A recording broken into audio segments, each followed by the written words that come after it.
Hello বন্ধুরা, আবার এক নতুন ভিডিও নিয়ে চলে আসলাম তোমাদের মাঝখানে। দেখো বন্ধুরা, দেখো গাছটা অনেকই ছোট গাছ, 15 ফুট হবে এই গাছটা। তো এরকম ছোট ছোট গাছ হলে পরে ফল কেটে কষ্ট কম ফল কাটতে। আজকে মিনিমাম 300 ফল কাটবো একাই। দেখতে তো পাচ্ছ কি তাড়াতাড়ি ফল কাটা হয়ে যাচ্ছে। ছোট গাছে ফল কাটতে আরাম বেশি, বড় গাছে। চলো বন্ধুরা, এই গাছটাই কাটা হয়ে গেছে, সামনের গাছটাই আছে, নাকি দেখে তারপর কাটবো। হ্যাঁ বন্ধুরা, এই গাছটাও একটা ফল রয়েছে, তো দেখো ফল কাটে। এই যে দেখছো, একটা ফল কাটতে কতগুলো ডেকু কাটতে হচ্ছে। এই একটা কাটলাম, এই একটা দুটো কাটলাম, এরপরে দেখা যাক। তাও ফলের দেখা পাওয়া যায় না এখন।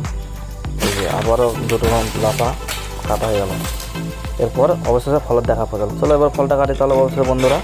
এই যে বন্ধুরা, ফলটা অবশেষে কাটা হয়ে গেল। কেমন লাগছে বন্ধুরা কমেন্ট করে।